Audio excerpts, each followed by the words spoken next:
mimpinya ingin membuka apotek keluarga yang tersebar di Indonesia, aktif di beberapa komunitas. Nah, kemudian ikut juga sebagai pengembang UMKM di seluruh Indonesia. Nah, pengalaman beliau ini adalah founder apotek keluarga, sudah ada 18 cabang, ya, ketua GP Farmasi bidang apotek, kemudian diberikan amanah mengemban jabatan sebagai ketua GP Farmasi bidang apotek di Riau. Dan beliau merupakan SBM. SBM itu apa sih, Bu? Smart Business Map. Oh. Jadi seperti inilah, seperti tools bisnis gitu. Wah, kita bisa banyak belajar nih, di mahasiswa bisa belajar banyak nih ya. Smart Business Map ya, yang membantu banyak pengusaha untuk mengembangkan bisnisnya. Kemudian juga aktif membangun pengusaha dan ketua TDA. Kelompok tangan di atas ya Bu ya, TDA. Iya, 5.0. Masa jabatannya 2016 sampai 2019 kemarin. Komunitas tangan di atas, jadi tangannya nggak pernah ke bawah, pengen memberi saja gitu ya. Baik, saya rasa sudah tidak sabar lagi nih adik-adik. Mari kita berikan aplaus yang meriah ya kepada Ibu Desi untuk mempresentasikan cerita beliau ya. Dan kita buka dengan Bismillahirrahmanirrahim. Kita mendengarkan paparan beliau. Nah, ini ada kita akan berikan door prize ya kepada adik-adik semua. Itu sekitar 3 orang. Nanti coba dengar bagus-bagus, ambil pena, ambil kertas, kita berikan door prize. Hadiah lebaran nggak banyak sih, pulsa 50.000 ya. Lumayan ya. Lumayan itu, Bu. Pulsa 50.000 untuk 3 orang yang akan kira-kira bisa menjawab pertanyaan Bu Desi. Jadi coba yang lain silahkan siap-siap untuk pena dan kertasnya. Baik Bu Desi, kami persilahkan dengan segala hormat. Oke, terima kasih Bu Devi atas waktunya. Terima kasih buat adik-adik mahasiswa semua. Hari ini saya akan banyak sharing tentang pengalaman saya membangun bisnis mungkin ya. Nah, saya bukan lebih pintar sebenarnya Bu, tapi saya hanya membagikan apa yang sudah saya jalankan dan sedikit pengetahuan saya tentang bisnis ya. Sebentar, saya share dulu materinya.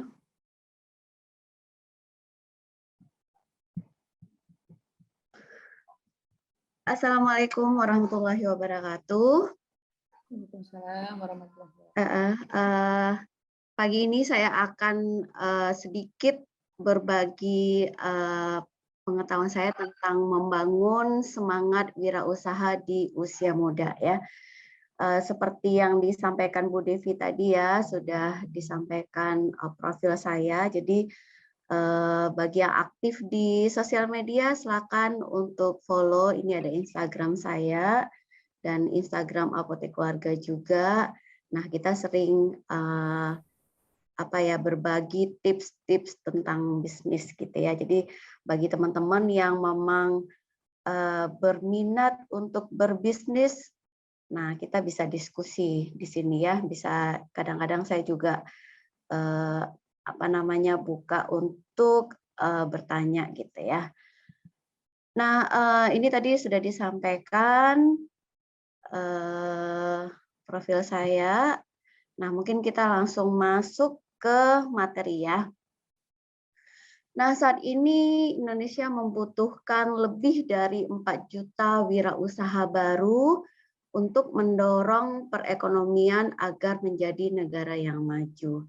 Jadi rata-rata negara maju memiliki 12 sampai 14% wirausaha dari jumlah populasi penduduk. Sementara sekarang Indonesia masih di angka 3,74%. Artinya peluang untuk menjadi wirausaha ini sangat besar sekali ya adik-adik. Nah, kalau dibandingkan dengan negara tetangga kita, Malaysia sudah di 5%, Singapura 8,7%, bahkan Thailand sudah di atas kita 4,2%. Jadi target Indonesia di tahun 2024 adalah 3,9% gitu ya.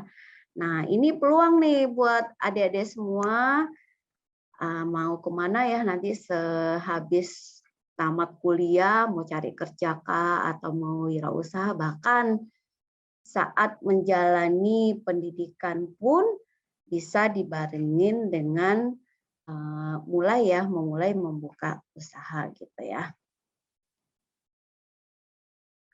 Nah, kenapa sih harus memulai bisnis itu di usia muda? Yang pertama, biaya hidup makin tinggi ya. Sekarang semua pada naik harga ya.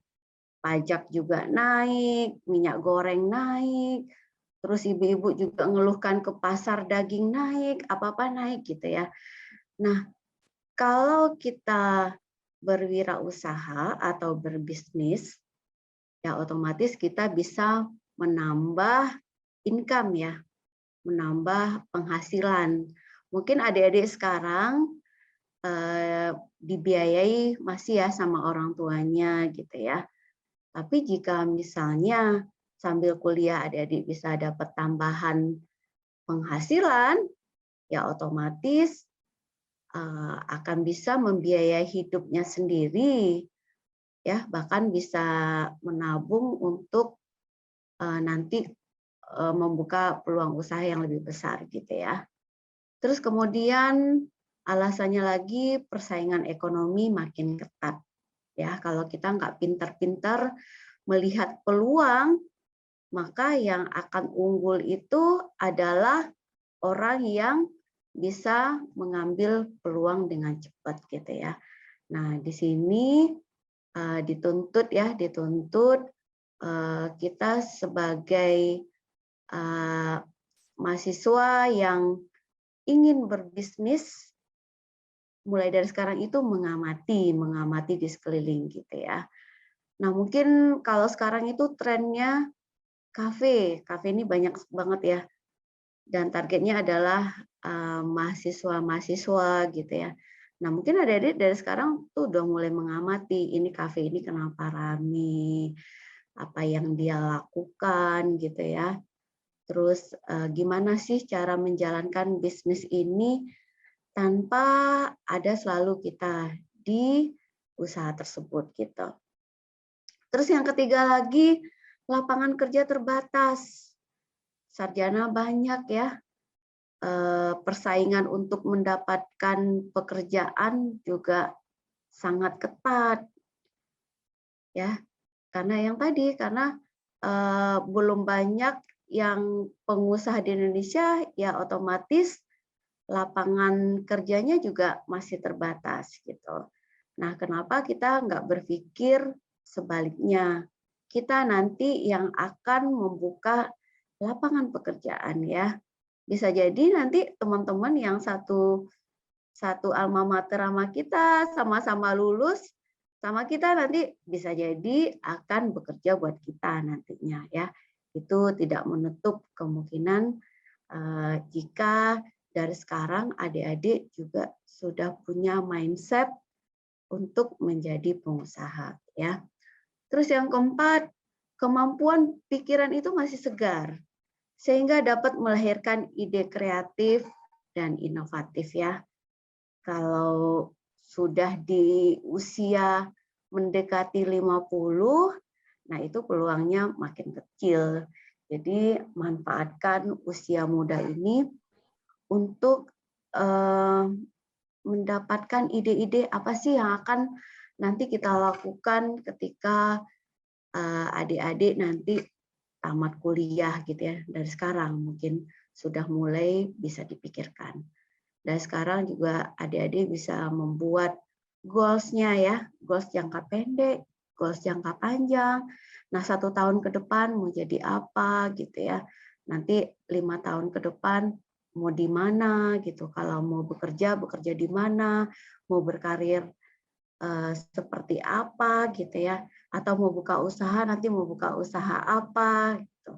Nah, mulai dari sekarang adik-adik itu membangun yang namanya impian gitu ya. Kemudian dari impian itu itu saja tidak cukup. Adik-adik juga harus mempunyai strong why, alasan yang kuat kenapa adik-adik kepingin berbisnis ya. Bisa jadi saat ini orang tua kita kondisi ekonominya sedang gitu ya, biasa aja, atau boleh dikatakan masih kekurangan. Mungkin adik-adik bisa punya impian nanti setelah kuliah, ingin buka usaha, terus kemudian dari hasil usaha itu bisa membantu orang tua misalnya. Nah, itu kan cita-cita yang mulia gitu ya. Atau kalau punya adik-adik, kepingin membantu pendidikan adik-adiknya nanti gitu ya. Atau mungkin punya impian menghajikan orang tua, membahagiakan orang tua misalnya membelikan rumah, kendaraan gitu ya. Jadi banyak sekali alasan-alasan untuk apa nanti adik-adik kalau tamat kuliah membuka usaha gitu ya. Nah, keuntungan kita berbisnis itu adalah tadi yang saya sebutkan tadi, kita punya penghasilan yang lebih dibandingkan dengan orang lain gitu ya.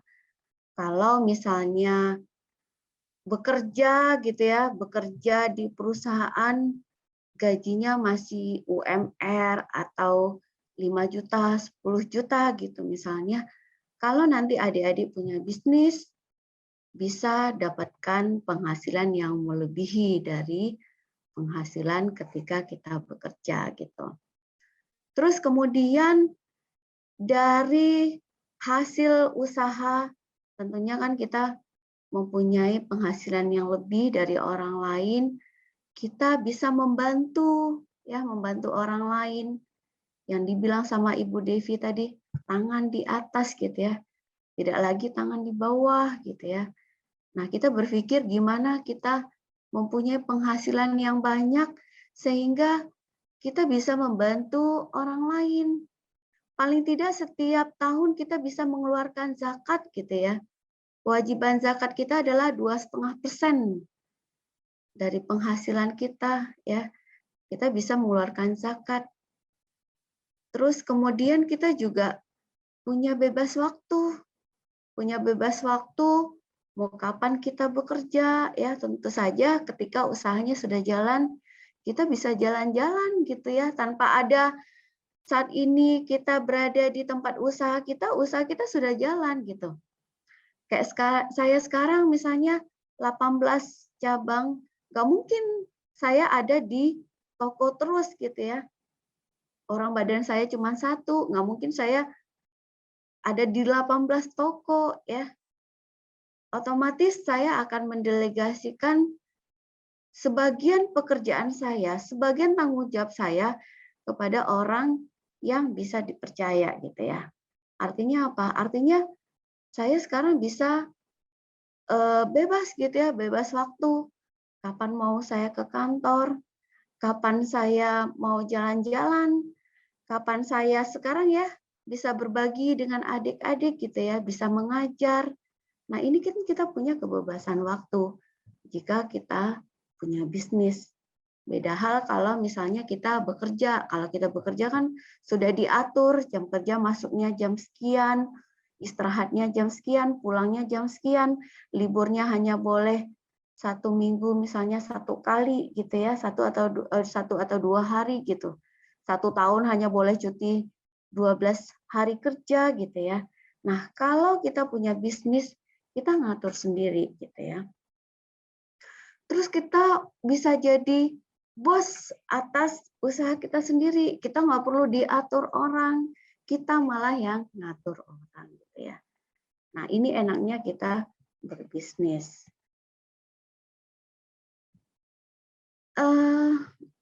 Mau sih gitu ya, pingin sih berbisnis. Mungkin sebagian teman-teman berpikir, saya mau bisnis, tapi, nah, banyak tapinya ya.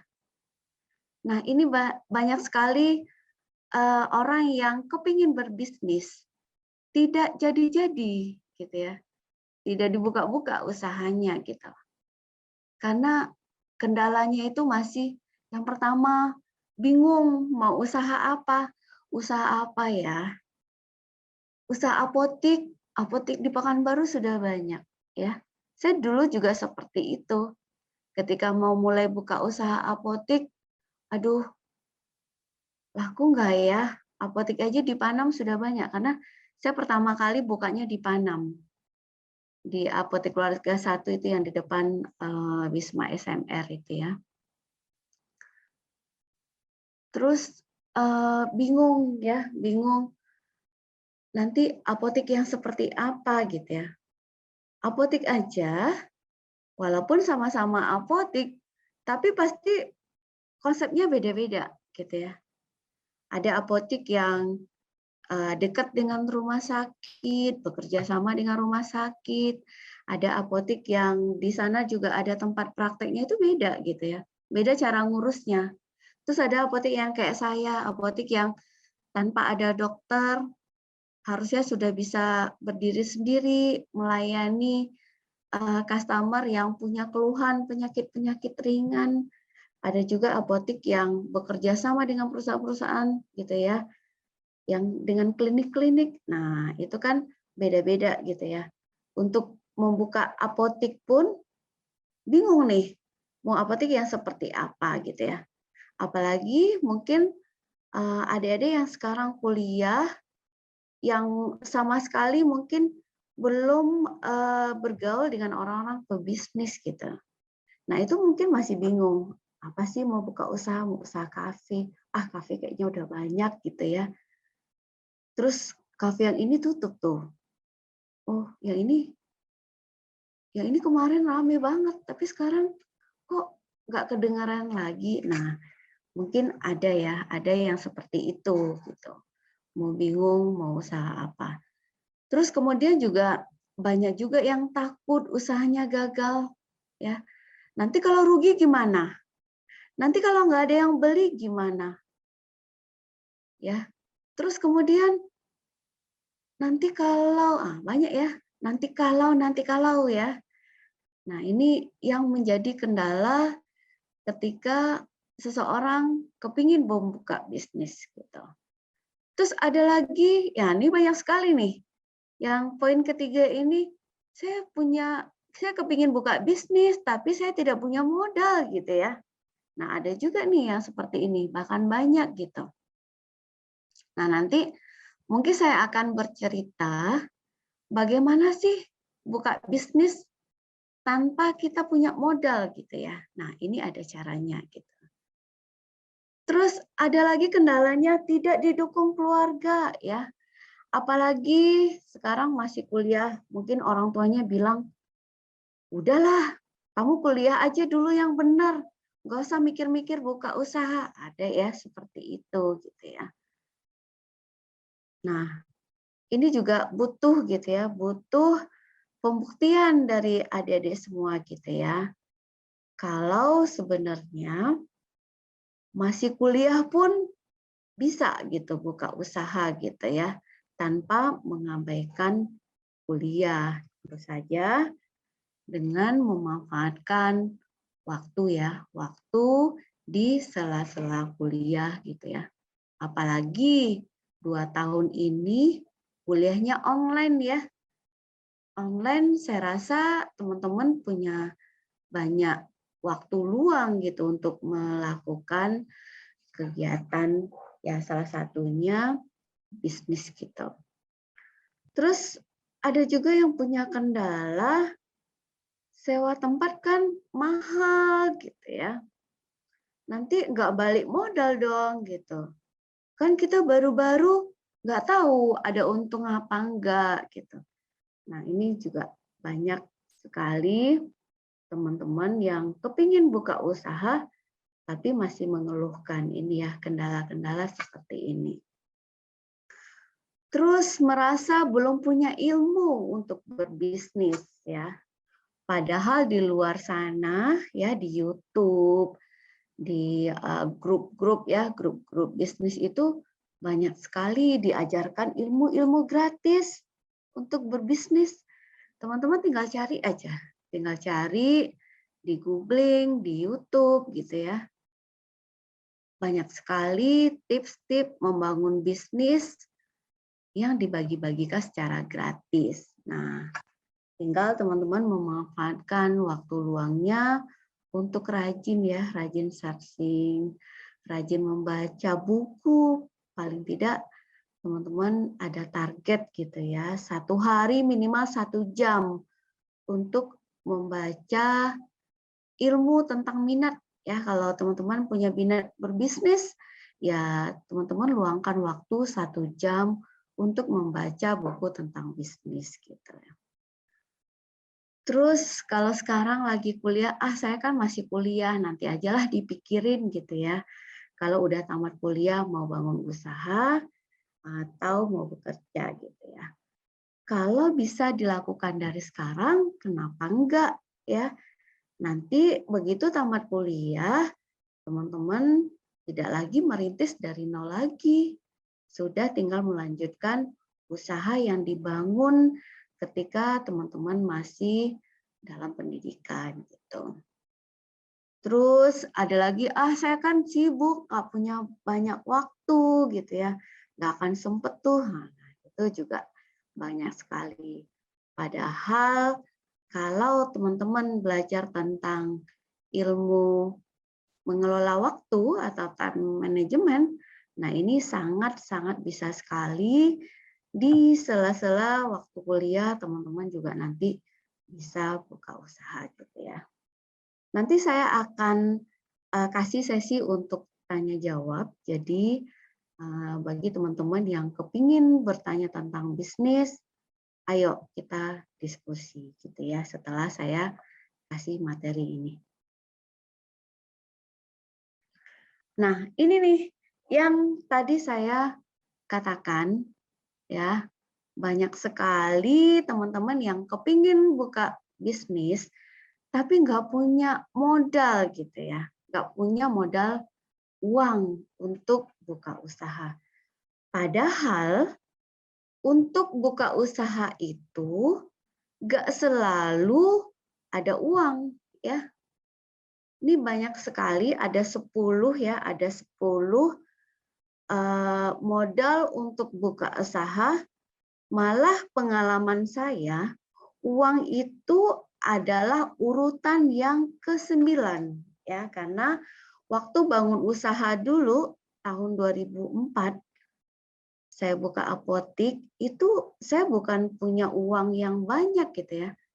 Saya saat itu punya modal yang sangat pas-pasan yang saya tabung dari hasil bekerja gitu. Ya iyalah, gaji ibu kan besar waktu bekerja. Enggak, saya bekerja bukan di perusahaan yang besar yang punya gaji yang besar gitu. Malah saya bekerja di perusahaan yang masih lokal gitu ya. Masih yang punyanya itu yang orang pribadi gitu, belum perusahaan yang kelas perusahaan yang nasional atau bahkan internasional gitu ya. Jadi gaji saya boleh dibilang pas-pasan saat itu gitu. Tapi karena dari tamat sekolah terus saya bekerja itu memang sudah punya mindset untuk nanti saya tidak lama-lama bekerja, karena saya memang sudah ditanamkan dari kecil sama orang tua saya untuk jadi pengusaha apotik. Bahkan waktu kelas 3 SD ya, saat guru di kelas itu nanya kamu mau cita-citanya apa? Waktu itu saya jawab saya mau jadi guru karena bapak saya seorang guru gitu ya.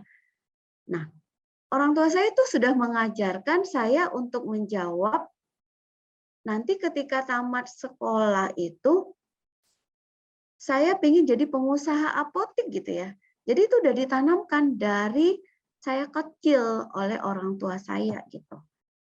Karena memang untuk jadi pengusaha apotik ini adalah sebenarnya cita-cita orang tua saya yang nggak kesampaian gitu. Sehingga diwariskan ke saya cita-citanya gitu ya. Dan saya waktu itu yang masih lugu, yang belum tahu apa-apa itu tentang farmasi gitu ya. Bahkan waktu itu saya tanya sama orang tua saya, apotek itu apa sih Pak gitu ya, farmasi itu apa gitu ya, apoteker itu profesi yang apa sih gitu kan. Saya masih nggak tahu waktu itu. Ya gampangnya orang tua saya bilang, apotek itu adalah tempat jual obat gitu ya. Nah, itu emang sudah ditanamkan gitu dari saya kelas 3 SD gitu. Nah, waktu saya tamat sekolah, jadi kebetulan saya tidak seberuntung adik-adik ya. Saya dari keluarga yang sangat-sangat sederhana. Jadi orang tua saya itu apa ya, menyekolahkan saya di sekolah kejuruan, yaitu sekolah asisten apoteker, dengan tujuan adalah supaya saya ketika tamat sekolah itu bisa langsung mendapatkan pekerjaan gitu. Nah, waktu itu saya tamat sekolah SHA, saya kerja di salah satu apotek yang ada di Pekanbaru. Selama 6 tahun saya kerja di situ ya. Padahal waktu itu kerja dengan gaji yang pas-pasan, tapi saya bertahan karena saya di sini bekerja sambil belajar. Ya, saya nggak mau pindah-pindah tempat kerja karena menurut saya tempat kerja itu hampir sama aja gitu ya. Karena saya yang saya butuhkan adalah pengalaman gitu. Pengalaman saya bekerja karena ini akan jadi modal saya nanti akan buka usaha di suatu saat gitu ya. Kapan? Waktu itu belum tahu gitu. Yang penting saya kerja aja dulu. Saya kerja dulu, terus kemudian saya punya mimpi ya. Saya sudah terbiasa itu membuat seperti dream book. Jadi saya tuh seperti apa ya, kalau boleh dibilang itu teman-teman saya bilang itu dulu itu saya adalah pemimpi gitu. Saya kalau kepingin punya rumah ya, ada majalah memuat rumah yang saya suka itu saya gunting ya, saya gunting, terus kemudian saya tempel di kertas dan itu saya tempel di dinding kamar kos saya. Nah, di bawah itu saya tulis, saya akan punya rumah ini tahun sekian gitu. Itu saya diketawain itu sama teman-teman saya. Ya, ah, mimpi lu gitu ya. Udahlah, jalanin aja lah. Ya, kehidupan yang sekarang gak usah banyak-banyak mimpi. Nanti kalau jatuh sakit gitu kan. Nah, itu yang selalu diejek gitu sama teman-teman saya. Jadi saya juga kepingin punya mobil ya. Kepingin punya mobil, saya potong mobilnya, gambar mobilnya saya tempel. Pingin sepeda motor itu gitu ya, saya tempel. Karena waktu itu saya belum punya gitu ya. Nah, dari pengalaman saya bekerja itulah untuk saya nanti buka usaha gitu ya. Jadi setelah saya bekerja di apotek 6 tahun, terus kemudian saya menikah waktu itu, nggak memungkinkan lagi untuk saya bekerja double, jadi saya sempat 3 tahun itu kerjanya double. Saya kerja pagi di pedagang besar farmasi, seperti distributor obat-obatan gitulah ya. Pagi sampai jam 5 sore, kemudian saya langsung ke apotek, terus saya bekerja sampai jam 11 malam. Nah, itu saya lakoni selama 3 tahun. Setelah saya menikah waktu itu, saya harus memilih pekerjaan di satu tempat karena nggak mungkin lagi saya kerja dari pagi sampai malam lagi. Jadi saya memilih untuk bertahan kerja di pedagang besar farmasi yang apotek saya lepas ya. Jadi 10 tahun saya kerja waktu itu.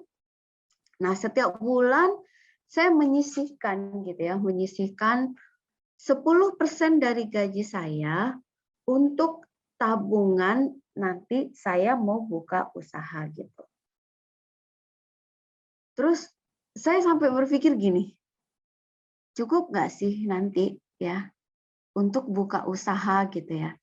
Karena waktu itu kan gaji masih kecil ya. Waktu saya baru masuk itu kerja gajinya masih 150.000 gitu ya. Itu pas-pasan untuk belanja saya 1 bulan, bayar kos dan lain-lain gitu.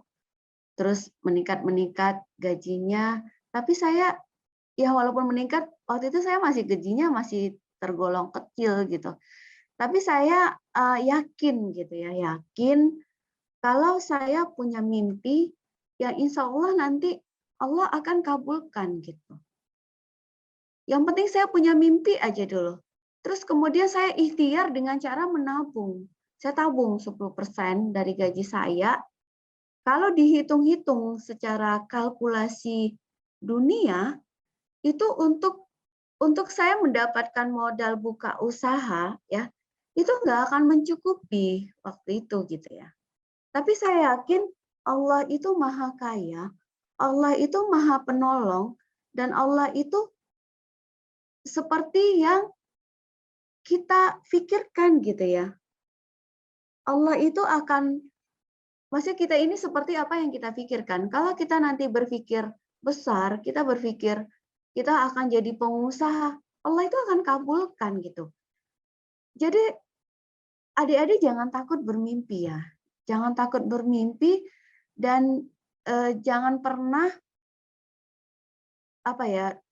berhenti bermimpi ketika ada teman-teman yang ngejek gitu. Ada orang yang memperolok-olokkan mimpi kita. Karena Allah itu maha kaya, Allah itu maha penolong. Jadi tidak ada yang mustahil bagi Allah gitu. Nah, itu saya jalanin gitu ya. Saya lakukan saat itu gitu.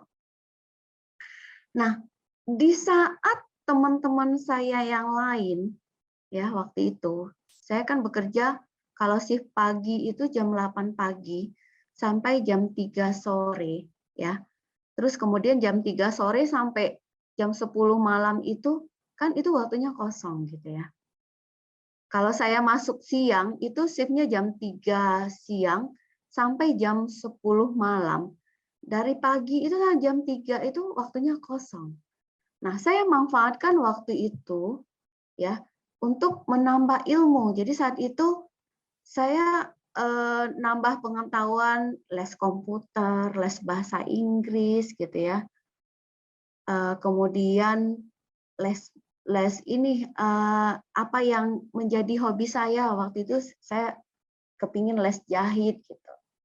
Nah, yang penting waktu itu saya tidak menyia-nyiakan waktu saya dengan percuma gitu ya.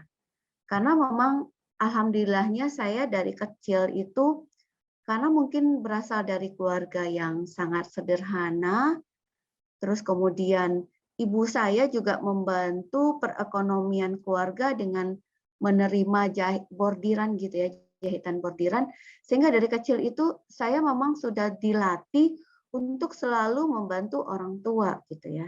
Jadi memang saya kebetulan anak kedua dari 6 bersaudara.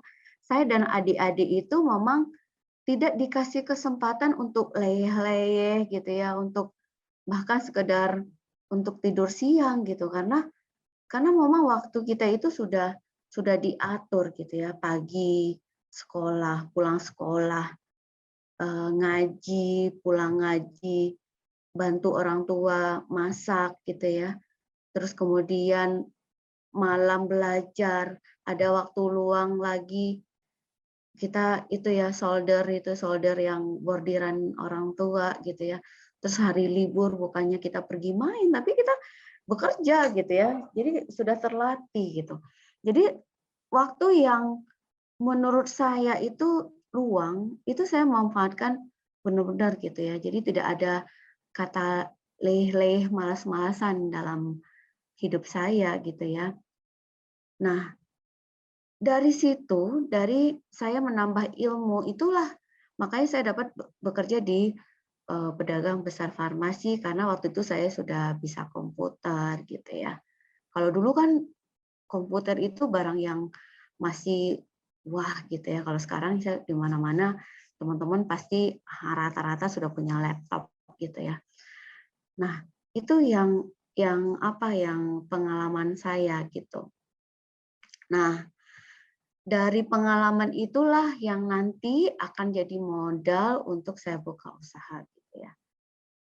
Terus knowledge, pengetahuan gitu, pengetahuan. Jadi teman-teman yang sekarang beruntung dikasih kesempatan kuliah ya.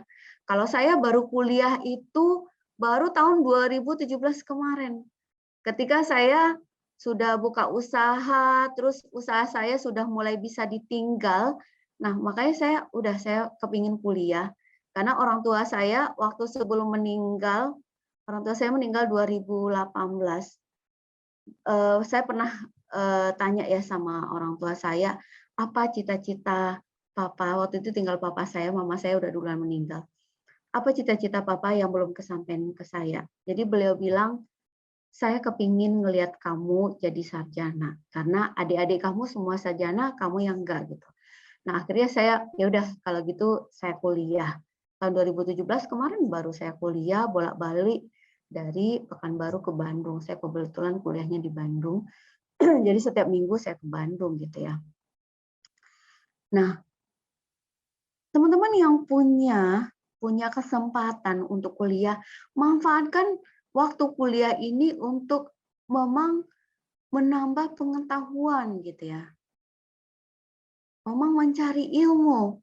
Jangan sampai teman-teman kuliah di pertanian tapi teman-teman tidak menguasai gitu ya. Walaupun nanti teman-teman akan buka usaha bukan di bidang pertanian gitu ya, atau mungkin bekerja di bidang perbankan misalnya yang nggak ada kaitan dengan pertanian, ya paling tidak teman-teman pernah kuliah di fakultas, tapi teman-teman juga punya keahlian gitu. Karena dengan belajar ya, dengan kita punya pengetahuan, kita akan menjadi ahli ya. Seperti saya misalnya yang dari pengalaman saya bekerja di apotik, pengetahuan saya menjalankan apotik dan pedagang besar farmasi, karena waktu itu kebetulan saya dikasih kesempatan untuk untuk jadi supervisor sih sebenarnya ya, nggak tinggi banget sih waktu itu jabatan terakhir saya di perusahaan itu, tapi saya dipercaya memang mengelola perusahaan karena perusahaannya itu perusahaan yang skalanya masih kecil, jadi dari A sampai Z itu saya tahu gitu ya, saya diajarkan karena saya punya keingintahuan yang besar gitu. Nah, kalau kita sudah tahu dan itu kita kerjakan terus-menerus, maka kita akan menjadi ahli. Kita mempunyai skill. Nah, ini juga yang menjadi modal utama saya ketika saya kemarin buka usaha. Terus kemudian keberanian ya. Punya uang pun kalau nggak berani, banyak sekali di luar sana yang punya banyak uang tapi nggak berani memulai usaha gitu ya. Nah, sekarang kita harus punya modal dulu, punya keberanian dulu ya, keberanian dulu untuk kita buka usaha. Terus kemudian yang kelima, kita mulai mempelajari apa yang dinamakan konsep sebuah bisnis gitu. Ya. Tadi Bu Devi tanya, SBM itu apa sih? Smart Business Map. Jadi di sana memang kita belajar gimana sih membuat konsep sebuah bisnis. Membuat apotek keluarga yang menjadi seperti sekarang itu pasti punya konsep gitu ya. Ya dari hal yang kecil, dari hal yang kecil misalnya dari warna gitu ya, dari brand identity, dari seragam yang warna merah sama hijau gitu ya. Itu juga punya konsep, itu harus dikonsepkan dengan benar gitu ya. Layout-nya seperti apa, eksterior, interiornya seperti apa gitu ya. Nah, itu punya konsep. Bukan itu saja, tapi mau bisnis apotek yang seperti apa kita mau buat gitu ya. Siapa target market kita? Ya kalau teman-teman belajar tentang manajemen, mungkin teman-teman ini ya pernah belajar tentang segmen market. Segmen market itu mulai dari geografinya ya, dari pemilihan tempat di mana kita mau buka usaha, terus kemudian demografinya. Demografi ini siapa sih sebenarnya target pelanggan kita gitu ya. Karena bisa jadi apotek yang berdekatan ya satu atau dua sebenarnya target marketnya beda-beda. Yang saya bilang tadi mungkin ada apotek yang hanya menyediakan obat yang diresepkan dokter yang berpraktek di tempatnya. Atau apotek seperti yang apotek-apotek yang di mall gitu misalnya, yang jual juga produk beauty gitu ya. Ya, yang banyak sekali jual barang-barang bebas, suplemen segala macam. Nah, itu kan konsep sebuah bisnis gitu.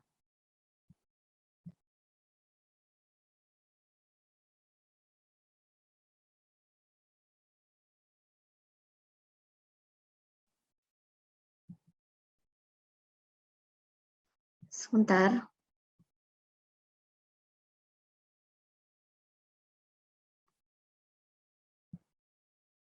Nah, ini ya. Sorry lagi, Hen. Nah, kita harus punya konsep bisnis dulu ya. Nah, ini teman-teman bisa belajar dari cari aja nanti di YouTube. Kalau teman-teman sudah punya konsep, teman-teman nanti bisa cari investor gitu ya. Jadi teman-teman nggak perlu mengeluarkan modal, sebenarnya sudah bisa gitu buka usaha. Terus yang keenam itu kita punya semangat ya, semangat untuk menjadi wirausaha ya. Punya motivasi, punya strong why yang saya bilang tadi gitu ya. Kenapa kita mau buka usaha gitu. Dan alasannya mungkin bermacam-macam gitu ya. Kalau saya dulu ingin buka usaha karena saya kepingin jadi orang kaya. Dulu seperti itu. Karena pedihnya hidup dalam keterbatasan membuat saya kepingin seperti teman saya. Ketika dia beli baju, dia tinggal minta. Ketika mau ganti handphone, ya dia tinggal bilang sama orang tuanya. Mau beli kendaraan, dia tinggal ngomong gitu ya. Sementara saya, ya waktu itu belum mampu gitu. Makanya saya waktu itu niatnya adalah saya kepingin jadi orang kaya gitu ya.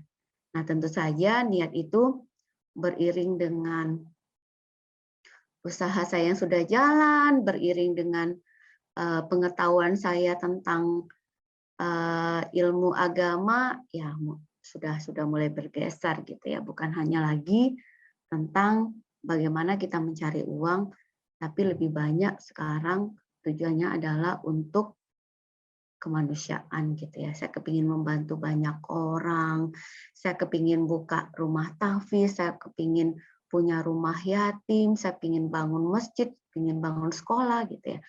Nah ini banyak sekali alasan-alasan untuk kita buka usaha. Jadi teman-teman harus punya semangatnya dulu, semangat untuk buka usaha gitu ya. Terus kita juga harus punya jaringan ya. Jaringan, punya teman baik gitu.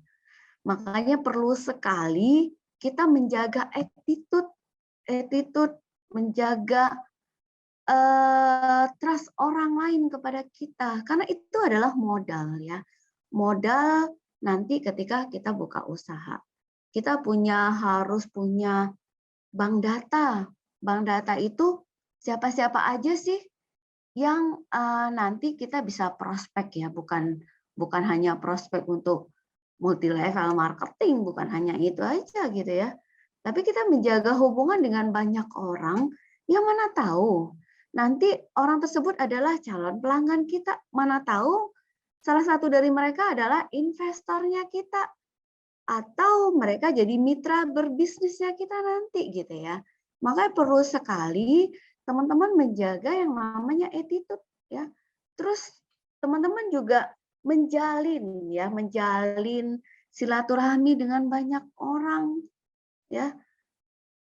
Kalau sekarang teman-teman mungkin asik dengan handphonenya saja ya. Saya selalu perhatikan misalnya kalau dulu kita di fasilitas umum atau di bandara misalnya atau di rumah sakit, kita sering ya ngobrol dengan orang di sebelah gitu. Tapi kalau sekarang kan asik aja dengan handphonenya sendiri-sendiri gitu ya. Padahal kalau kita bisa bersosialisasi dengan banyak orang, kita punya bank data gitu ya. Kita punya teman banyak, kita punya relasi yang banyak. Dan ini juga akan bisa menjadi modal nanti ketika kita buka usaha gitu ya. Terus modalnya lagi adalah kreativitas gitu ya. Ya ini mumpung masih muda, terus juga mendukung sebenarnya punya handphone, smartphone gitu yang bisa googling apa aja gitu ya, mau cari berita tentang apapun tersedia gitu ya di Google, di sosial media segala macam gitu kan, YouTube gitu ya. Nah, teman-teman cari gitu ya, cari sesuatu apa sih nanti yang, aduh saya kepingin berbisnis apa ya nanti gitu ya. Bukan hanya sekedar berbisnis aja gitu ya, tapi berbisnis yang berbeda dengan yang lain, yang punya keunikan, unique selling proposition gitu ya. Jadi yang apa sih yang membedakan apotek keluarga dengan apotek yang lain? Kenapa orang harus belanja di apotek keluarga gitu? Apotek kan banyak ya, di Pekanbaru ada 300 lebih gitu apotek. Kenapa harus belanja di apotek keluarga? Nah, kita harus memberikan sesuatu kelebihan gitu ya, apa yang membedakan kita dengan apotek lain gitu ya. Punya added value yang tidak dipunyai oleh orang lain gitu. Seperti halnya ketika teman-teman sekarang jadi mahasiswa, pasti yang dikenal itu pasti yang unik ya. Biasanya itu yang paling pintar gitu. Biasanya tuh dikenal. Terus yang paling cantik, yang paling ganteng itu pasti ngetop gitu ya. Terus apalagi yang paling nyentrik gayanya itu pasti tahu tuh langsung ketahuan. Terus yang paling nakal ya, tapi ini nggak boleh ditiru ya. Jadi kita kalau kita punya keunikan berbeda dengan yang lain, itu kita akan jadi perhatian gitu ya. Gitu juga dengan usaha, kita harus punya sesuatu yang berbeda dengan yang lain. Nah ini ya dituntut kreativitas kita gitu ya, dituntut inovasi kita gitu, supaya orang melirik gitu ya, melirik ke usaha kita nantinya gitu ya. Nah yang ke-9 itu uang dan aset gitu ya. Ya tidak dipungkiri walaupun modal buka usaha itu tidak semata-mata karena uang atau aset gitu ya, tapi uang juga penting gitu ya. Nah mungkin menjawab pertanyaan yang tadi, tapi kan saya nggak punya uang Bu gitu ya. Gimana caranya gitu ya? Saya juga masih kepingin nih buka usaha, tapi saya nggak punya uang gitu. Nah mungkin nanti akan saya bahas gimana sih cara teman-teman mendapatkan uang ya, mendapatkan uang untuk modal buka usaha ya. Nah, tentu saja yang terakhir adalah kita juga harus punya keberuntungan. Nah, di samping kita punya ikhtiar untuk buka usaha gitu ya, kita juga harus punya mimpi yang selalu kita minta sama Allah ya, kita doa terus gitu ya supaya Allah itu mengabulkan mimpi-mimpi kita. Jadi ibadahnya tuh dikencengin gitu ya. Ini mumpung lagi puasa nih, amalan itu pahalanya berlipat-lipat gitu ya. Nah ini saat yang paling mustajab untuk teman-teman berdoa, mimpilah setinggi-tingginya gitu ya. Atau mimpi nggak bayarkan gitu ya. Kalaupun kita punya mimpi, misalnya kayak apotek keluarga pingin buka cabang 200 gitu ya. tercapai 50 pun, wah udah senang banget ya. Atau 100 gitu ya. Didiskon pun sama Allah itu udah besar gitu ya. Makanya jangan pernah batasi mimpi. Mimpilah setinggi-tingginya. Nah, ini cara mendapatkan modal ya. Yang pertama, kita bisa dapatkan dana hibah. Dana hibah dari pemerintah ya. Teman-teman mungkin nanti bisa searching di internet instansi mana saja yang memberikan modal kerja buat teman-teman yang kepingin buka usaha gitu ya. Contohnya itu Backcraft gitu ya, Ristek Dikti itu mereka punya program 1 tahun sekali ya, 1 tahun sekali punya program seperti mempresentasikan konsep bisnis ya. Kalau konsep bisnisnya itu menurut mereka itu bagus dan bisa dikembangkan, itu hadiahnya tuh lumayan gede loh. Teman saya itu pernah dapat 100 juta ya, tapi berupa alat. Jadi teman saya kebetulan usahanya itu konten kreator, digital marketer. Jadi Backcraft itu kasih dana 100 juta buat beli alat-alat. Jadi teman saya beli laptop ya, terus kemudian kamera, kemudian banyak itu nilainya ada 100 juta. Lensanya juga lensa yang bagus, drone gitu ya. Itu dapat secara gratis gitu. Terus ada juga teman saya yang punya usaha bikin kue, itu dibeliin oven, dibeliin perlengkapan untuk bikin kue lah gitu ya. Jadi kalau nggak salah saya, kalau yang sudah berbentuk PT itu dapatnya 100 juta, kalau yang CV itu 50 juta. Nah teman-teman bisa searching ya. Nah ini banyak sekali gitu ya. Terus kemudian ada program-program CSR dari biasanya ini perusahaan-perusahaan ini, misalnya dari Telkom gitu ya, Chevron, PLN, itu mereka punya program CSR yang nantinya juga bisa membantu usaha kecil dan menengah gitu ya. Nanti silakan teman-teman searching di internet gitu ya. Terus yang ketiga teman-teman bisa ikut lomba ya, lomba. Contohnya itu ada WMM, Wirausaha Muda Mandiri ya. Pernah itu juga teman saya dapatnya juara 1 kebetulan 200 juta ya. Teman-teman bisa cek di Instagramnya Green Smoothies Factory. Itu teman saya yang punya usaha makanan sehat. Dia dapat hadiah 200 juta dari WMM waktu itu kalau nggak salah saya tahun 2019 ya. Tahun 2019 dapat 200 juta. Ini lumayan banget gitu untuk nambah modal usahanya dia gitu ya. Jadi walaupun teman-teman belum punya usaha, tapi punya konsep bisnis yang bisa dikembangkan, nah ini teman-teman bisa ikut gitu. Nah yang keempat, pinjam dari keluarga ya. Kalau misalnya sekarang ada keluarga yang punya berkecukupan, punya modal, ya tidak ada salahnya gitu ya untuk teman-teman pinjam gitu. Nah, ya tapi kan pinjam sama keluarga susah Bu, gitu ya. Orang pinjam 100.000 aja ribet gitu, apalagi pinjam uang untuk buka usaha gitu ya. Ya ada yang nyeletuk seperti itu gitu. Nah, artinya apa? Artinya kalau kita belum dikasih pinjaman, artinya kita belum layak untuk mereka percaya gitu ya. Kalau kita sudah punya pengalaman, sudah punya pengetahuan, terus kemudian kita juga punya konsep bisnis yang bagus, terus kemudian kita juga secara attitude kita juga bisa dipercaya gitu ya. Ya, itu banyak sebenarnya yang bisa itu ya meminjamkan uang kepada kita gitu ya. Terus kemudian kita bisa juga barter gitu ya, barter.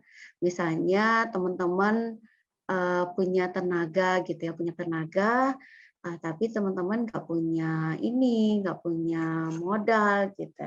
Teman-teman punya pengetahuan, misalnya, oh saya bisa jualan online gitu ya, tapi teman-teman nggak punya barang untuk dijual gitu ya, teman-teman bisa gitu ya, bisa barter tenaga sama barangnya gitu ya. Saya yang bantu jualin, ya mungkin bisa jadi reseller atau jadi agent gitu ya, atau jadi distributor gitu. Nah itu juga bisa dilakukan. Terus kemudian kita juga bisa menjalankan bisnis yang ini ya, yang konsep pre-order.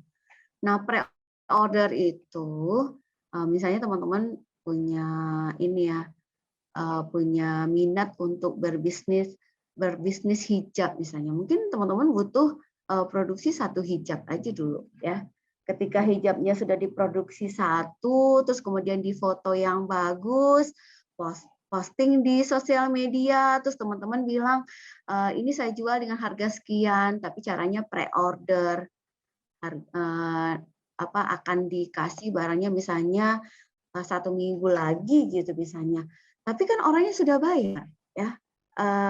Pelanggan kita sudah bayar duluan ya, udah bayar di muka, terus uangnya terkumpul, nanti teman-teman baru produksi gitu ya. Nah, itu juga bisa dilakukan gitu. Yang penting kita punya skill aja.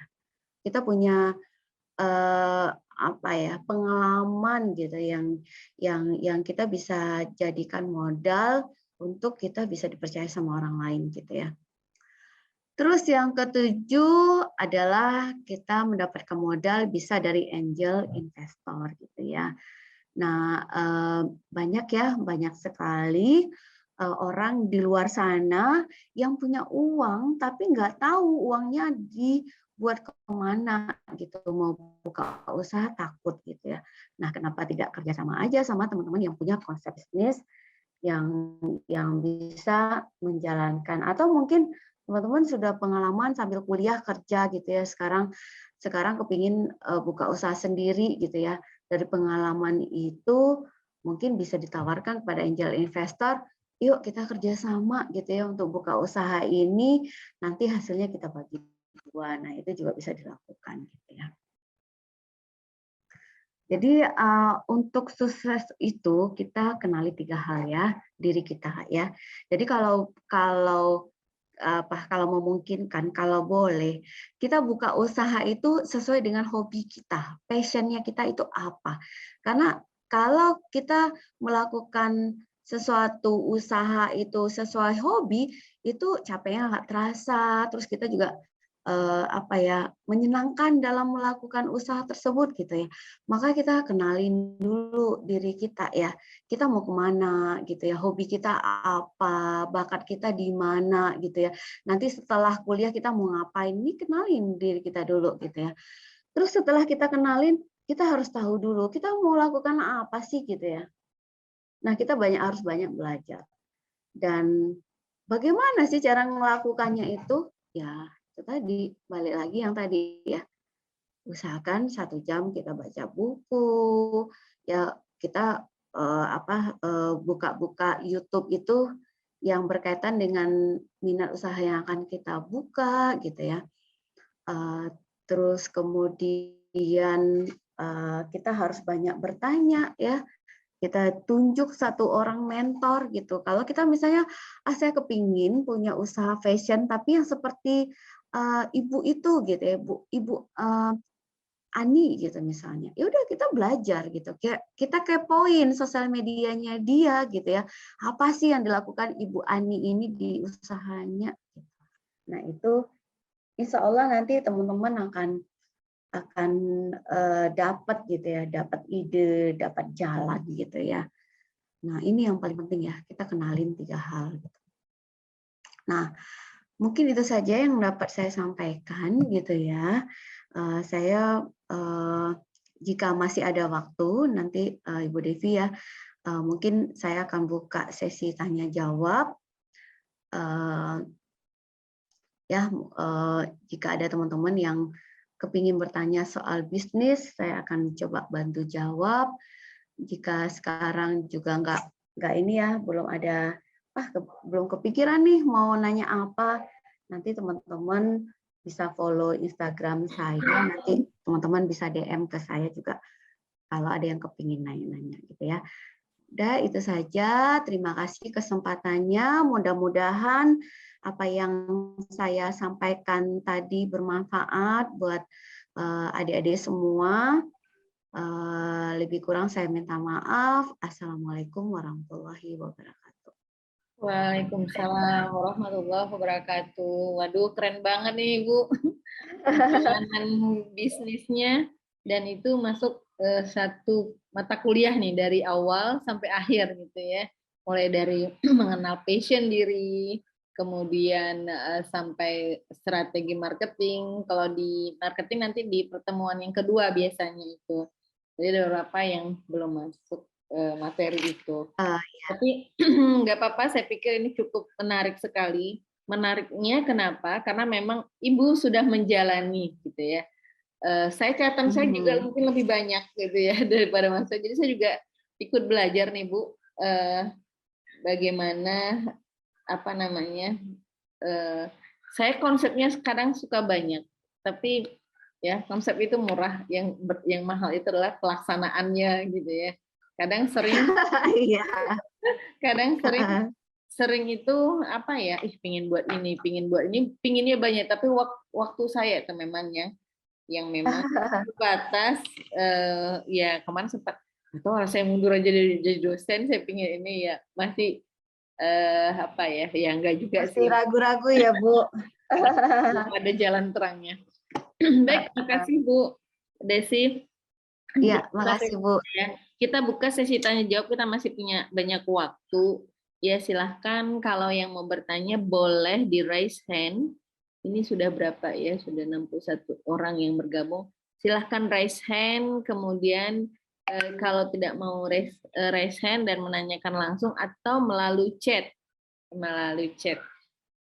di apa namanya, di sini boleh.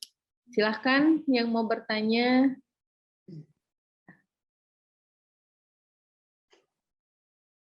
Oke, ini ada pertanyaan, kita baca dulu Bu yang dari chat ya Bu, dari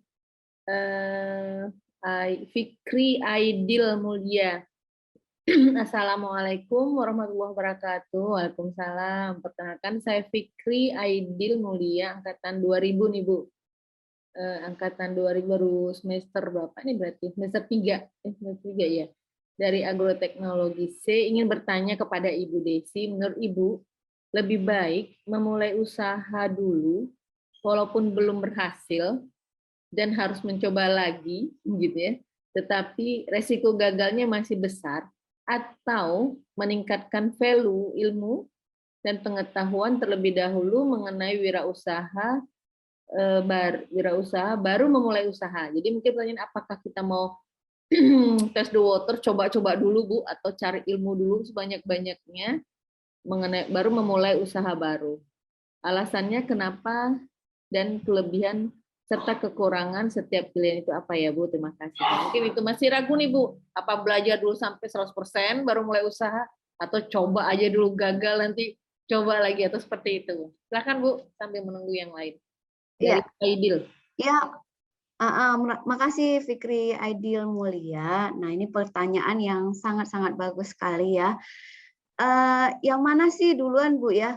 Ini ibaratnya kayak mana sih duluan telur sama ayam gitu ya kan? Ayam duluan atau telur duluan gitu.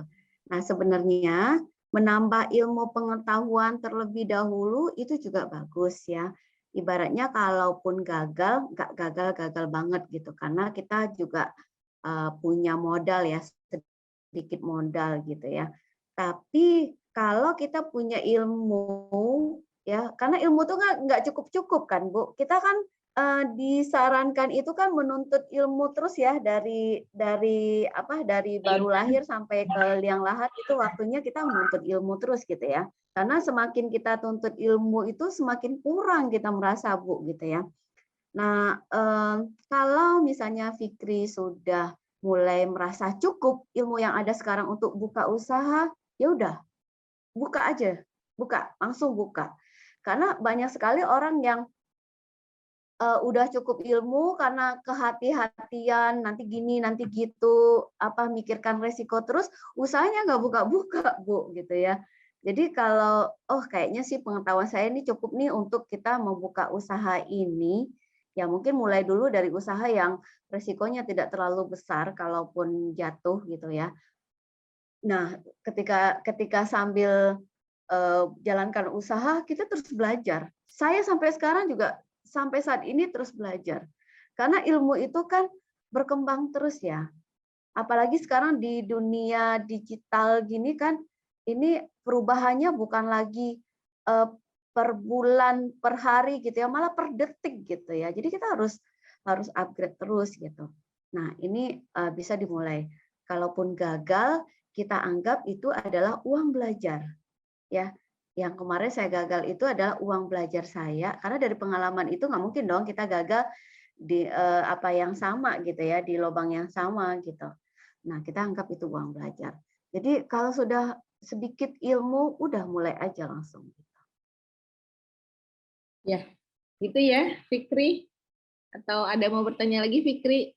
Jadi intinya memang cari yang resikonya rendah ya, Bu. Jangan buat yang tinggi dulu gitu, yang kecil-kecil dulu. Reseller mungkin salah satu yang resikonya kecil gitu ya. Karena kalau misalnya reseller itu kan kita belajar bagaimana cara kita bicara mungkin ya, bagaimana ini, dan kita nggak pakai modal pribadi gitu ya. Jadi memang mulai dari sekarang, karena betul juga Bu, kalau ditunggu-tunggu akan mulai itu ketakutannya terus menerus, nanti gagal gitu ya. Gimana Fikri? Cukup? Cukup Bu, terima kasih atas jawabannya Bu. Oke. Nah ini ada lagi makasih sama Fikri. Muhammad Saiful. Assalamualaikum warahmatullahi wabarakatuh. Perkenalkan saya Muhammad Saiful, agroteknologi. Untuk berwirausaha tentu kita sangat tergantung kepada 5M, iman, money, ini kacamata nih, iman, money, material, mesin, dan metode. Dan sekarang mungkin ditambah 2M lagi, yaitu media dan motivasi. Ya. Jika kita sudah mempunyai niat dan tekad kuat, tetapi di sini kita masih minim pengalaman dan tidak mempunyai skill yang mumpuni, serta beberapa syarat wirausaha kita masih belum terpenuhi. Apakah kita harus menunggu semua itu terpenuhi, atau tetap memaksa menjalankan usaha secara perlahan sampai semua M itu terpenuhi dengan sendirinya? Mohon penjelasan dan solusinya. Mungkin nggak jauh beda ya Bu dengan pertanyaan Fikri tadi. Ya, Ya, Muhammad Saiful ya. Kalau memang sudah ada minat mau buka usaha, sekarang itu kita itu harus berada di lingkungan orang yang frekuensinya sama gitu. Jadi ada pepatah yang mengatakan kita adalah siapa 5 orang teman kita gitu. Jadi kita itu sudah sudah di lingkungan mereka gitu ya. Jadi kalau memang kepingin buka usaha, mungkin saya sarankan untuk ikut komunitas pengusaha gitu ya. Walaupun kita belum buka usaha, ada salah satunya TDA ya. TDA juga ada TDA kampus gitu ya. Nah, di situ nanti kita dapat auranya itu aura-aura pengusaha gitu. Dapat motivasi terus, ngelihat usaha teman yang sudah bagus, masih muda gitu, malah ada yang lagi kuliah usahanya udah bagus gitu ya. Nah, kita termotivasi gitu. Nah, mungkin perlu di lingkungan itu dulu sambil kita menambah pengetahuan yang saya bilang sama Fikri tadi, ketika kita sudah merasa cukup, kayaknya sih untuk membuka usaha ini kayaknya pengalaman saya udah cukup nih. Saya sudah pede nih, ya udah buka gitu. Nah, sambil buka itu sambil kita tetap belajar terus. Hampir sama sih jawabannya ya, tapi berada di lingkungan ya, di lingkungan yang memberikan aura positif buat kita. Jadi kalau saat ini teman-teman punya teman yang auranya itu negatif, yang sering toksik ya Kak, toksik istilahnya ya, toksik. Ya, toksik, yang sering mencuri mimpi ya, karena pencuri impian kita tuh biasanya orang-orang yang dari circle kita itu, yang orang-orang terdekat kita gitu. Nggak usah lagi mimpi tinggi-tinggi gitu. Nah kalau ketemu teman yang seperti itu, ya mending dijauh-jauhkan aja lah gitu ya.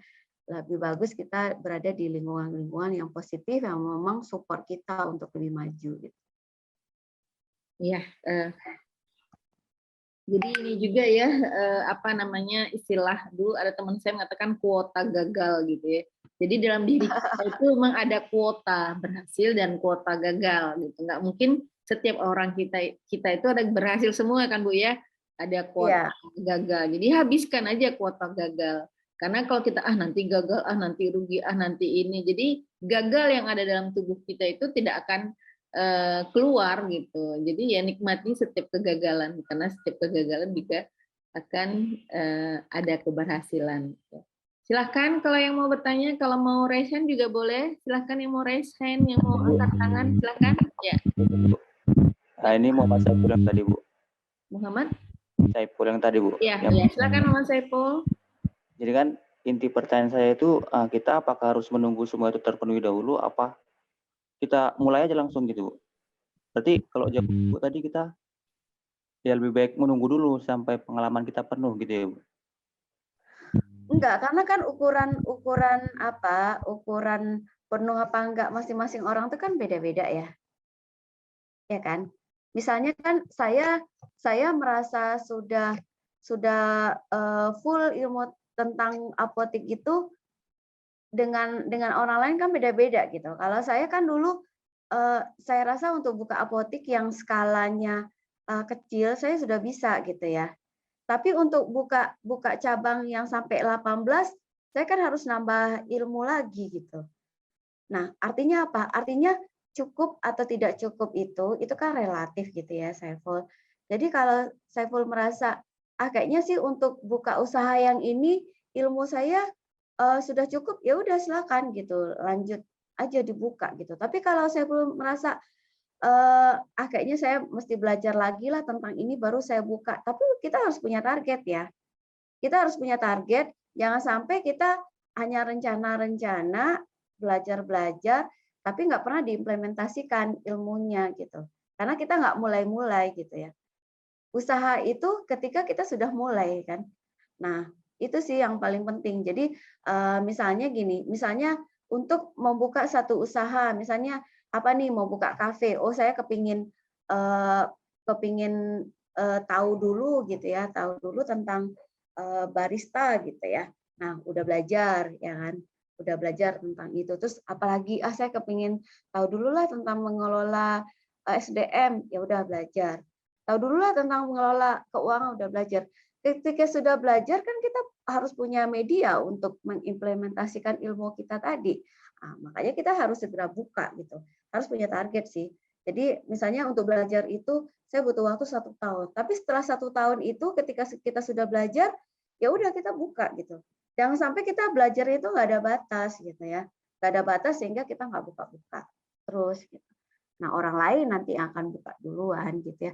Atau bisa jadi kalau ide kita itu udah kita ngomongin sama teman, kita yang punya ide tapi dia ngeksekusi gitu. Itu kan sayang banget gitu ya. Nah, iya, sering banget ya Bu, kalau kita udah punya ide, nggak kita kerjakan, ide kita dicuri orang, dan itu kemudian akan yang malah yang besarnya di dia gitu, yang idenya dari kita. Iya. Nah, itu sakit banget kan Bu. Ya benar. Gimana Saiful? Terima kasih Bu. Kapan memulai nih Saiful? Udah semester berapa ini sekarang? Semester 4. Oh, semester 4 ya. Oke. Masih banyak peluang ya. Waktunya juga masih panjang. Jadi ya kalau kita bisa sukses di usia muda, kenapa harus nunggu usia senja gitu ya? Ya benar Bu ya. Walaupun mungkin nggak tahu siapa Cornelius yang fried chicken itu kan juga mulainya dari usia muda, tapi memang berhasilnya malah di usia tua gitu ya. Iya. Apalagi sekarang nih aksesnya terbuka lebar ya. Kalau yang penting kita mau belajar atau tidak, kan di situ ya. Kita mau belajar atau tidak. Tadi saya agak ini Bu, ada TDA kampus. Emangnya ada komunitas yang di kampus itu Bu? Boleh tahu, Bu? Iya, jadi TDA itu kan komunitas tangan di atas. Jadi salah satu divisinya adalah TDA kampus. Jadi anggotanya adalah mahasiswa-mahasiswa yang kepingin buka usaha gitu. Kalau di Undri udah ada nggak, Bu, ya? Di Undri kalau nggak salah sih pernah itu yang tahu nggak teman-teman tahu nggak yang usaha churros itu? Churros itu anak Undri loh. Anak Undri dia masuk di TDA itu ketika masih kuliah. Terus ada juga yang ada beberapa sih yang sambil kuliah dia masuk di TDA dan begitu tamat kuliah dia tinggal lanjutin gitu. Iya, saya jadi ingat dulu sekitar awal-awal saya mengajar kewirausahaan, saya juga pernah. Saya kan sering Ibu ngundang satu praktisi, istilahnya praktisi ya, yang bukan yang di luar kampus, yang punya pengalaman. Kalau kita kan misalnya ngajar aja nih, Bu, ngajar aja dan belum kesampaian menjadi pengusahanya gitu. Iya. Awal TDA itu baru saya ingat itu komunitas tangan di atas. Nah, kalau misalnya ini kan di pertanian lah, katakan ada adik-adik mahasiswa yang kemudian minat untuk membuat sebuah katakan grup-grup atau komunitas-komunitas, kita bisa kemana, Bu, nanti tanyanya? Ke Ibu? Bisa. Ini saya kasih tahu kasih nomor HP ya. Nomor HP sekretarisnya TDA Pekanbaru. TDA Pekanbaru nomor HP-nya.